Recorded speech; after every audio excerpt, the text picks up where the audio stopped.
Translation.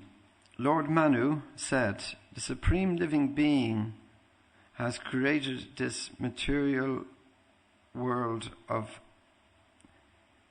animation. It is not that he was created by the material world. When everything is silent, the Supreme Being stays awake as a witness. The living entities does not know him, but he knows everything." Purport. Here is a distinction between the Supreme Personality of Godhead and the living entities.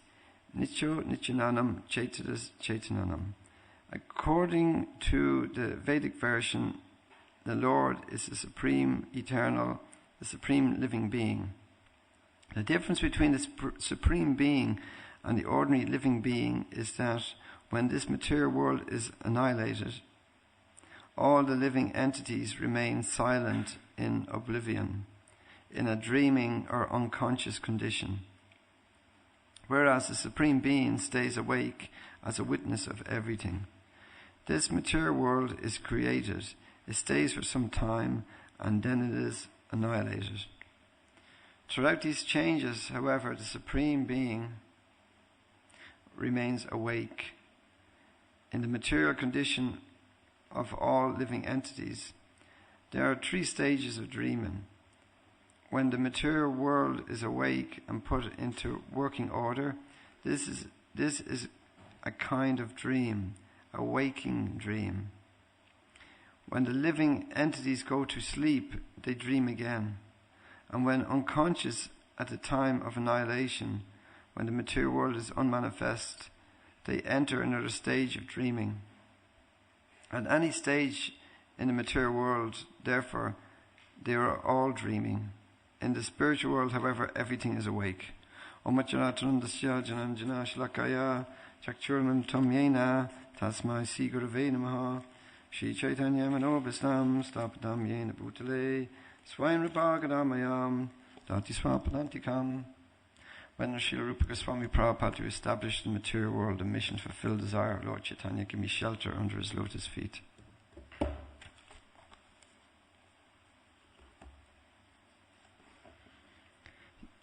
So we had 3 stages of dreaming mentioned in this. It's like daydreaming, you know. Sometimes I remember in school I was accused of daydreaming a lot. You know, you just start, you know, you go off in a dream, you know, and then you have the dream where people dream anyway. They go to bed and they dream, or Bhagavatam class or whatever they dream, and then you have time when the universe is annihilated. And then it's a really long dream, you know, like you're. And it's here is emphasizing how the Lord remains awake, you know. So, because it's also like you have many times people are, they're accused of, I know many of my clients, they're accused of, you know, like imagining things or living in a fantasy world, you know. If you go, I'll tell you where you go. Any Sunday morning, you walk into London early, and you see people all over the place talking to themselves. You know, coming out of clubs, like zombies. You know, just so they're definitely in a major illusion. Some people might think he's Napoleon or different things. You know, but actually, the Bhagavatam says that. Actually, everybody out there from you know, David Cameron to Tony Blair to Putin or whoever is out there, they're all dreaming. You know, it's a dream. It's a dream-like state of, you know, it's not going anywhere. There's an example here in the also mentions in the 2nd canto.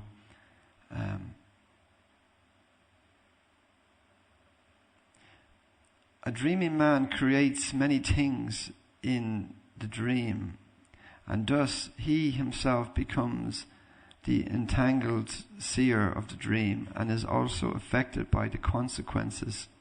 The material creation is also exactly a dreamlike condition of the Lord. But he, being the transcendental supersoul, is neither entangled nor affected by the reactions of such a dreamlike creation. He is always in his transcendental position, but essentially he is everything and nothing is apart from him.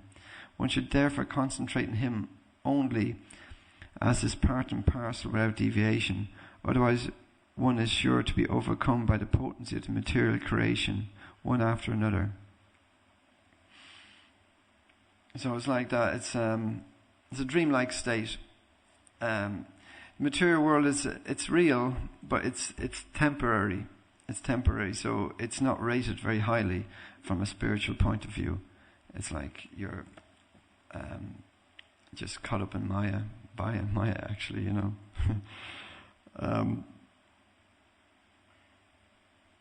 Actually, it's a funny thing like that. There's actually Eric Clapton said that about George Harrison. He said some days he would just see everything as just Maya. So even when Eric Clapton went off with George Harrison's wife, he said, yeah, take her, it's just Maya anyway. So he was like talking like that, you know. Sometimes a living entity gets a little glimpse. But although it's the illusory energy, the devotee has to still live within the material world. So we have to utilize the material creation in the service of Lord Krishna. So that's why devotees, even though we're conditioned, it's a bad bargain. We're situated within the material body, so we can still utilize our abilities to serve the Lord. Just like somebody made this garland for Krishna, and put the flowers nicely. Like you don't just randomly do it. You count the flowers, you place them in, you see what you got, you know what the outfits the deities are wearing, you try and match if you have the right flowers. So like that you engage what would normally, the flowers are already dead, to be honest, but you utilize them while they still have some life in the service of Krishna. So like that ourselves, while the material body is still going, we should engage that in the service of Krishna, because we don't know how long. You can judge how long the flowers will live. They usually live a day or two. In fact, wildflowers, by the evening, they're all dead. Krishna likes wildflowers, forest flowers, vanamali. He likes the flowers of the forest because they have some smell. It's kind of a bit of a smell. So it's engaging the material energy in the Lord's service without being affected by the material energy. It's probably described as catching a big fish without getting wet.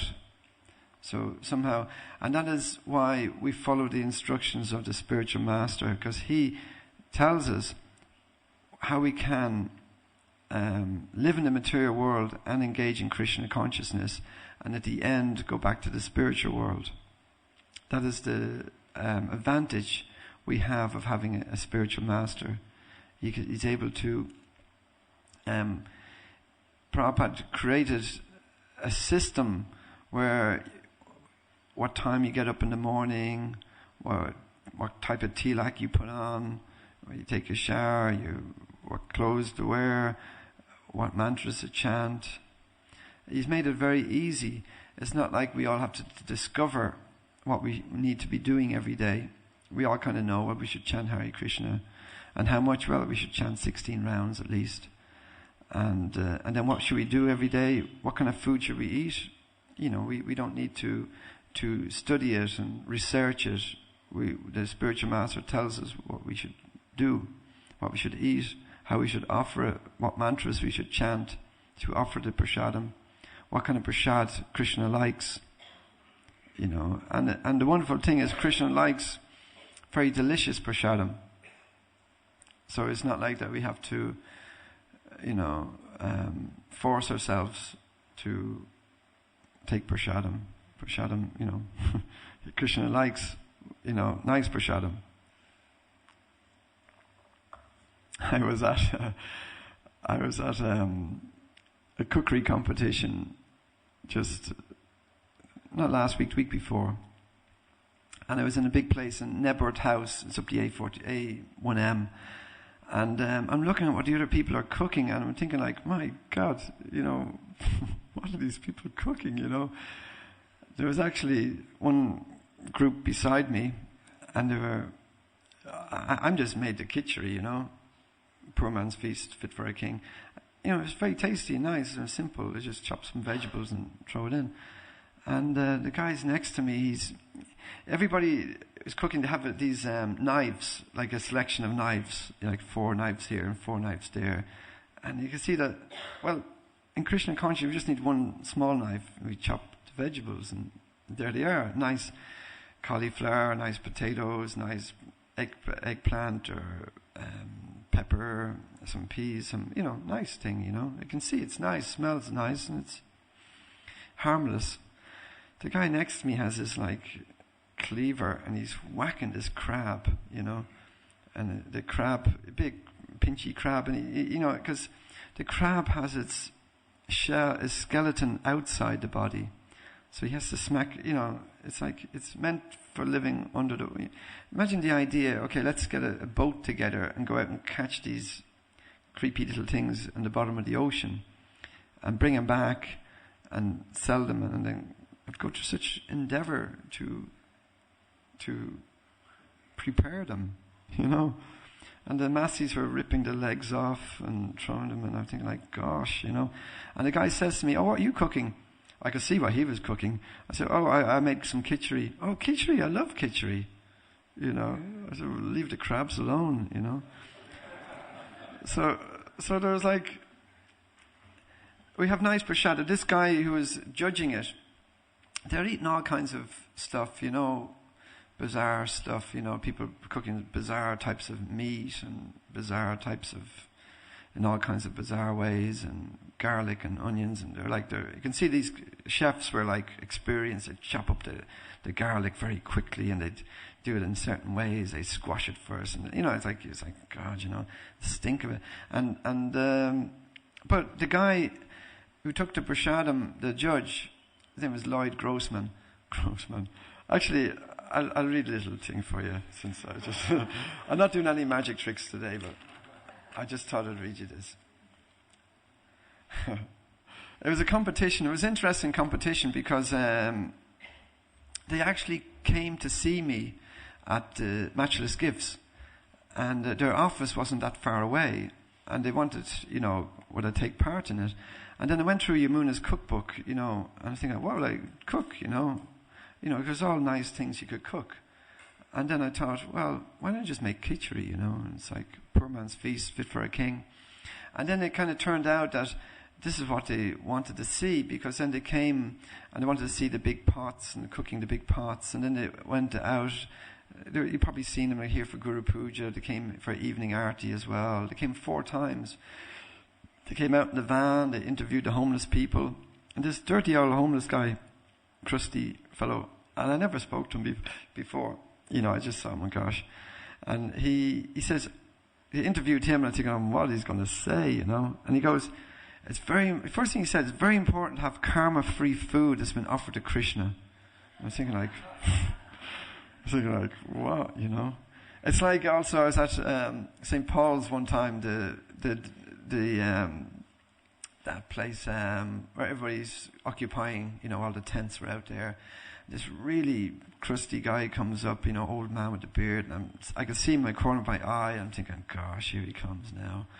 And he goes, "Oh, Hare Krishna Prabhu, what kind of prashad have you got?" He was a devotee, So you don't know who the people are. So anyway, it gave me a great opportunity to present the philosophy, and also present karma and reincarnation, and how you must eat sattvic food, otherwise your next life, is not sure where you'll be, and also the suffering you cause. And then we also present from an economic point of view, because nowadays, I was in Asda this morning, and I look at the headlines of the paper, and there's all cuts, and there's big, people have to really tighten their belts now. They have to don't have so much money, and people have to cook, and a lot of people now are suffering because they're not even able to buy proper food. They go to the supermarket, they're checking the prices, and I actually checked the price like yesterday in Costco. That thing of strawberries cost £5.25, just one little thing of strawberries. A little thing of cream cost, it was also £5, or a little thing of corn, a few corns in it, again almost £5. So things are very expensive and people are suffering. So we, in Krishna consciousness, we actually have a solution, and I didn't really dawn on me much, but Prabhupada has given us something very practical. Even a simple thing as khichdi, if people eat this, you can have 10 times the population of the planet can eat nicely, rather than producing animals for slaughter. So the media took up on that. They saw, well, people are struggling, and actually I kind of, because we eat prasad every day and we don't realize that this kind of food that we're eating can actually support the population 10 times more. There's no scarcity of food. The planet can maintain it, but it cannot maintain people catching crabs and fish and meat and all these things. This is not for human consumption. So it gave us an opportunity. Anyway, I'll read you a poem. I didn't write this. It was actually Mahamantra Das wrote this. In several months' time, you probably see my face on Master Chef. I'm on the TV. Stood next to me, televised for the nation. Another chef brutally crushed a crustacean. And sadly, that wasn't the worst that I saw. For the sake of a steak, there was so much blood and gore. Chefs were cooking up bodily parts, sheep's stomachs, cow's liver, and poor piggies' hearts. I felt pretty queasy, and I said to the host man, to kill for some brief happiness, Lloyd, it's gross, man. For some fleeting pleasure, we send things to their graves. We haven't advanced from those guys in the caves.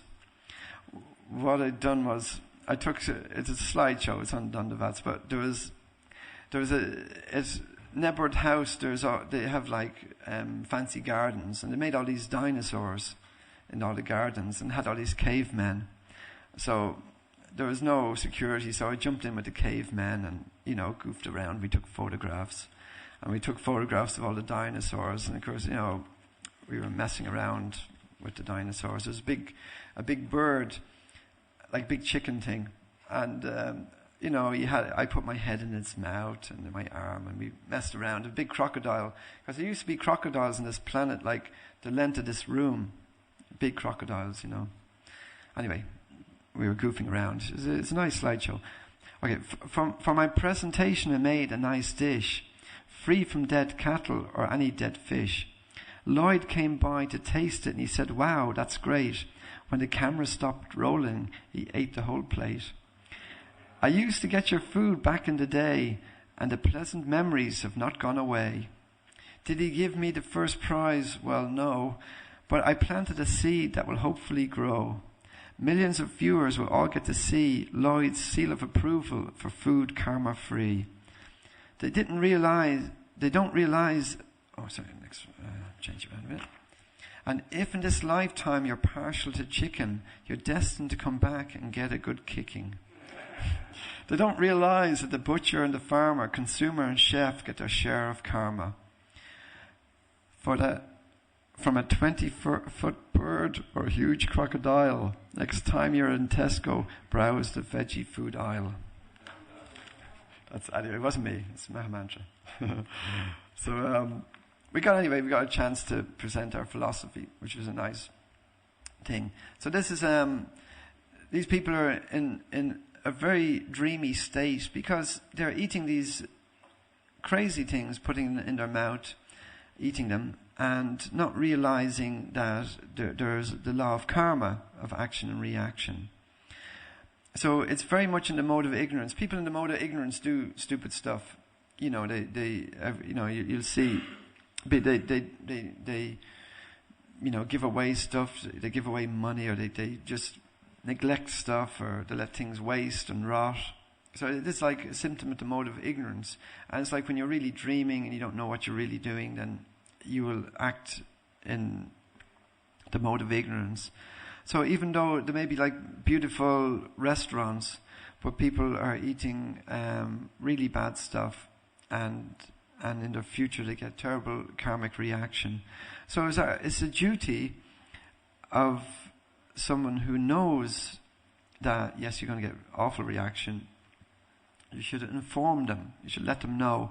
And that is the importance of book distribution and any kind of preaching that we can do to present this philosophy, because there is an urgency to present this. There's an urgency. In fact, I was in Paris a little while ago, and I was walking past, they have all these restaurants outside, and people are eating all this like shellfish. It's basically like slugs, they're eating, it's not like when you go into the garden today and you see a slug on the ground, you go, woo, I'll have that one, but people do, people say, wow, big snail, that's frog, that will, like when we were in Bengal, there was, the Maharaj was giving this class, and there was all these villagers around us. We were right by the bank of the river, the Ganga. It was very close to Ganga Sagar. And the Maharaj is preaching away, and next thing there's a fisherman right next to us, and he caught a small fish, about this big. For them that was a big fish. And all the people, attention just like, diverted. They were like, wow. Like they were like nearly dribbling, looking at that fish. And the Maharaj just couldn't believe it, it was like, that for them that was like brilliant. That was like, finding if someone left a couple of Mangalarti sweets behind the counter back there, and you happened to be, wow, found someone's Mongol sweets, like it's like that. They found this fish, like they're eating these snails. So this weekend we're going to Paris, and we're going to cook for 5,000 people this prashadam and distribute it. And of course, along with prashadam, we were filling up Giri's van with devotees. There's 9 of us going, and to do kirtan we're starting outside Notre Dame and going down to the Eiffel Tower and Arc de Triomphe and all that stuff. So we invited the French devotees, so see what happens. So it's important that people get this higher taste, because the French cameras came a few days ago to here also, checking what we're doing, filming, and they loved the prashadam. So it's very important that people get the higher taste, get Krishna prashadam, and these are one of the 3 activities that we perform: prashad distribution, book distribution, and Harinam. They're the basic things, but among that there's many other activities that we perform.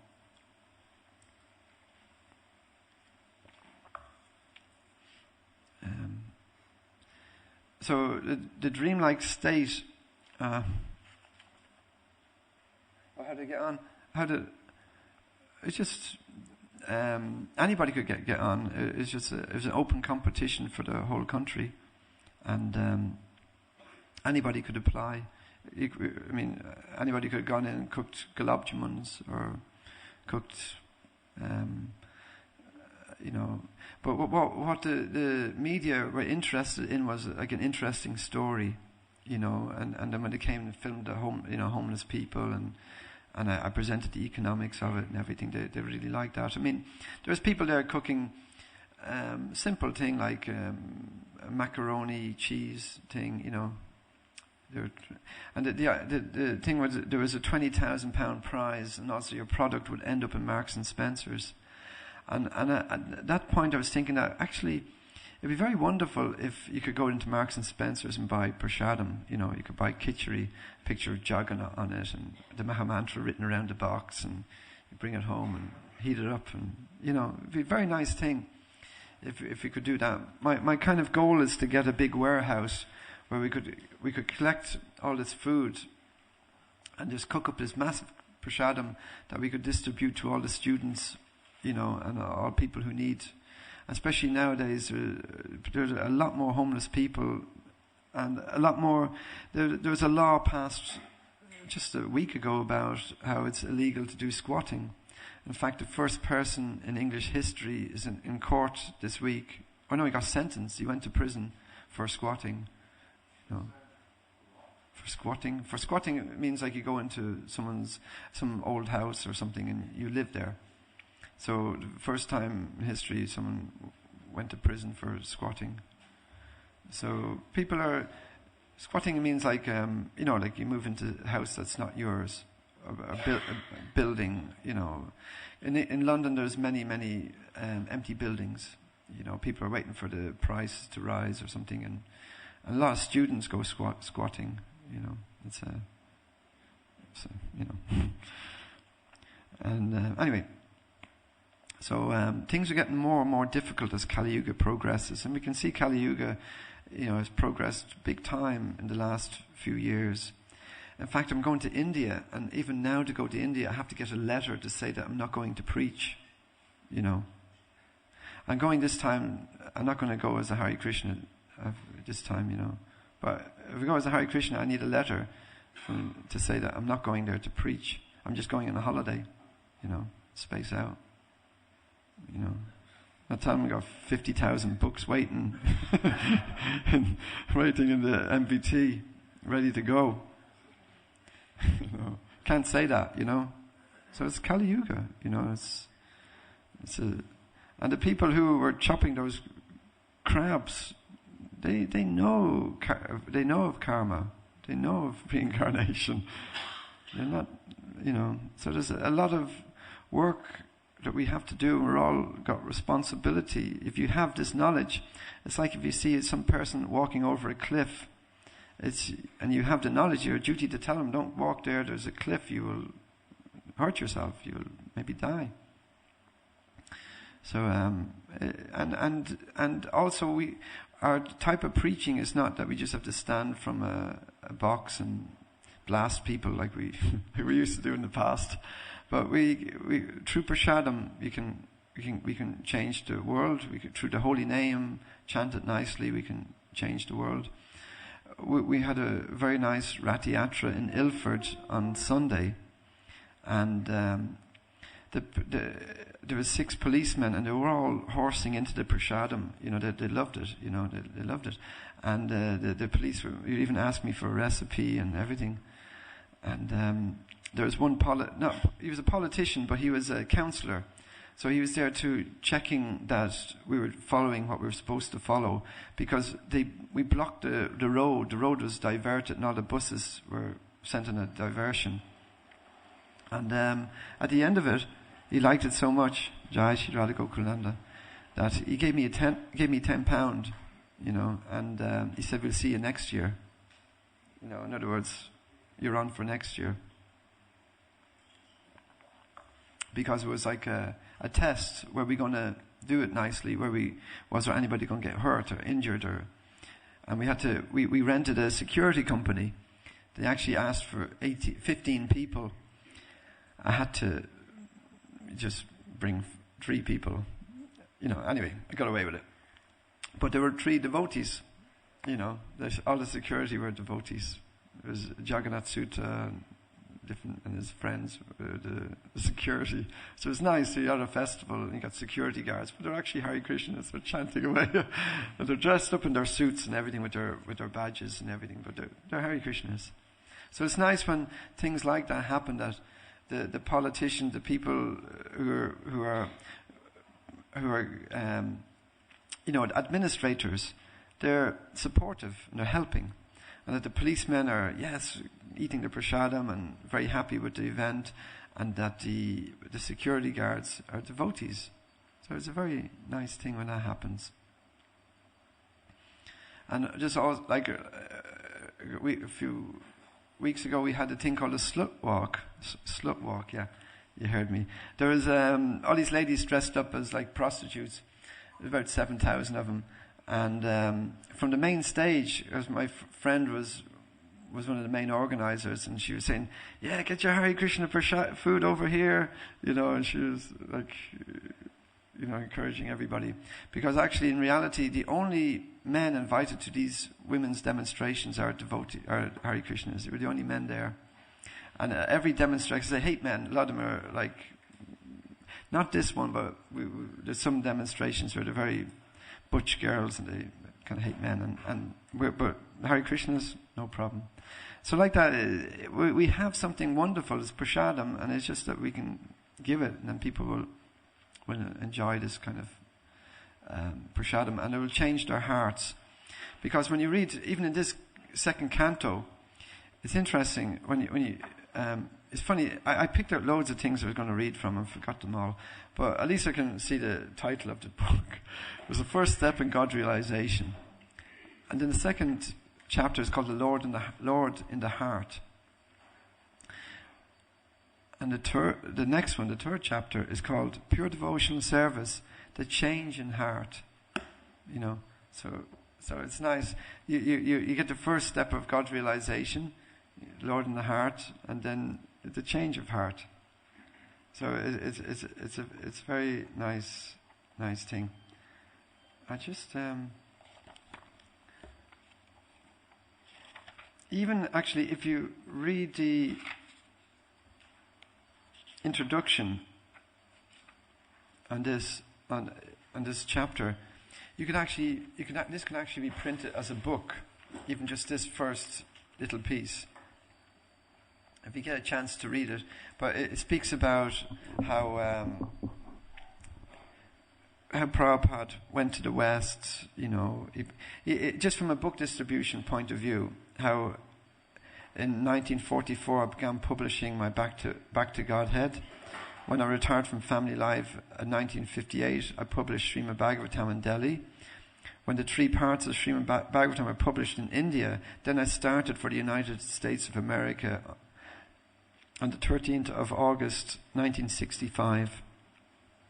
So here Prabhupada's talking about his life based on the books.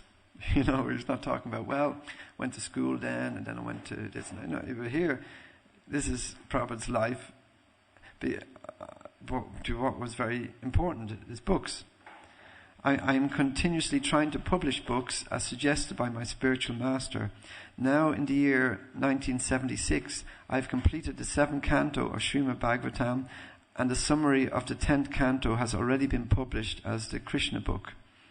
Still, the 8th canto, 9th, 10th, 11th, 12th canto are yet to be published. On this occasion, therefore, I am praying to my spiritual master, give me strength to finish this work. I am neither a great scholar nor a great devotee. I am simply a humble servant of my spiritual master, and to the best of my ability, I'm trying to please him by publishing these books with the cooperation of my disciples in America. Very nice, isn't it? Probably really appreciated his disciples. Fortunately, scholars all over the world are appreciating these publications. Let us cooperatively publish more and more volumes of Srimad Bhagavatam just to please His divine grace. Bhaktisiddhanta Saraswati Thakur.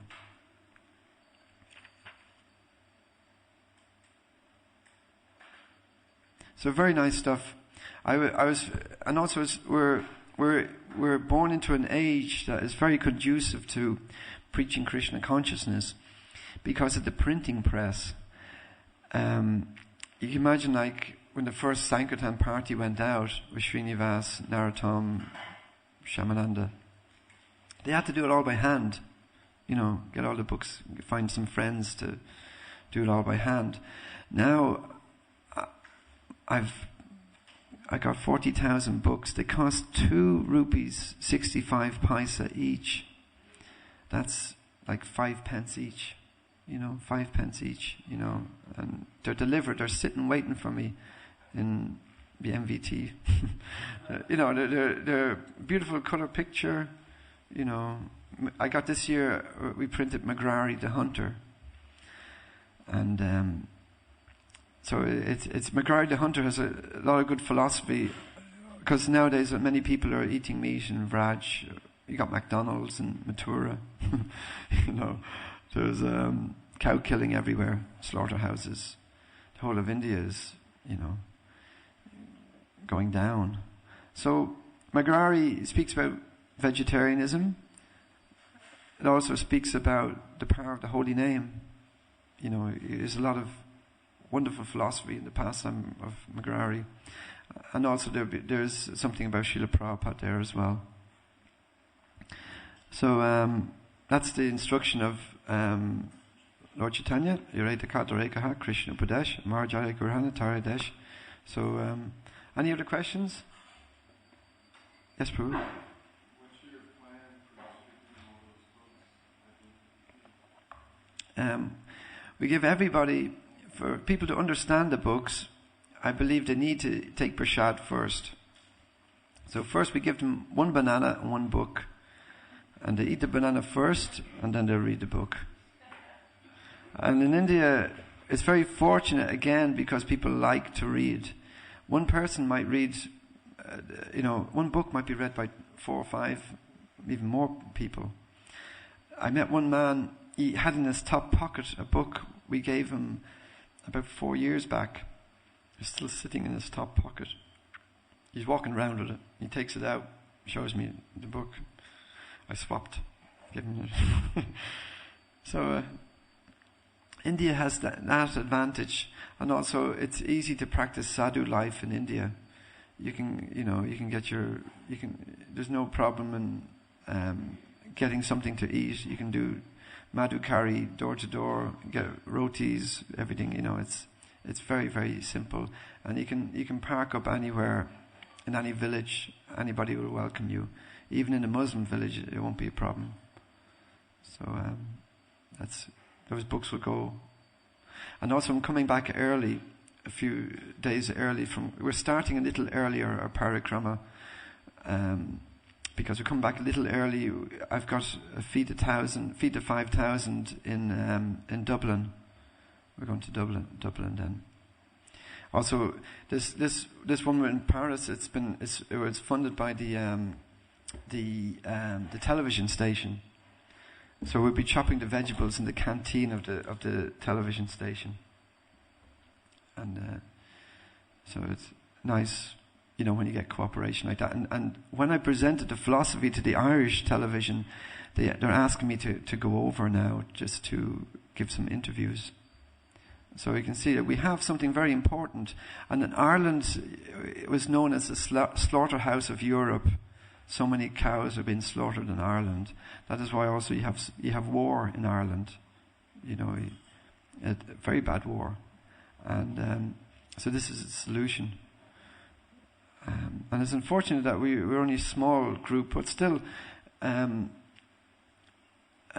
the way it is. We can do a lot of great service. Even though everybody here has responsibility, we can all go out and open up temples and open up restaurants. We can get the kirtan parties going. There's all these wonderful things because it's susukam kartama vayam. It is a nice thing to do. Nice thing. Any other questions? Yes, Boo. Will you be accepting donations for all of these, or you just give them? I'll tell you about. We could say, well, Prabhupada wants us to distribute books and to get donations and do like that. But no, I'm not collecting donations. Because I went around Mathura with a party of 8-9 devotees about 20 years ago. We spent a whole day going door to door, and we sold 2 Bhagavad Gitas and 6 small books. And it was a big endeavor. And I just felt now just give them out, just one, and money comes. Money comes, So I haven't got time to, wait for them to find some money if they can. But in the Padayatra in India, we'd announce it with the microphone, and people would come and, okay, who wants the Bhagavad Gita? And what's your name, Mr. Blah Blah? Okay, and he's given the Bhagavad Gita, Jai Haribo. And then the next guy comes up, they're queuing up, because we mentioned their name to get the books. And you could do like about 50 Bhagavad Gitas in an evening. We do Gitas for the school teachers. The school teachers get a Gita. And also we do things like we give out pencils and copybooks for the children. but of course they get the prashad and the book as well. But these are Brijbasi people, but Prabhupada, they need also preaching too, because now everybody's going crazy to become like Westerners. They want to be like the West. They want to have money. They want to, the Western mentality. They see it on the television. They got 80 odd channels of crap on the TV. They have all this, and they're being influenced by this, and they're desiring this higher lifestyle. So if we go there and we show them how to lead sadhu lifestyle, taking bath in the morning, living, door to door, then it will have an effect, I believe. At least we can do some endeavor, some attempt to present Krishna consciousness. Any other questions?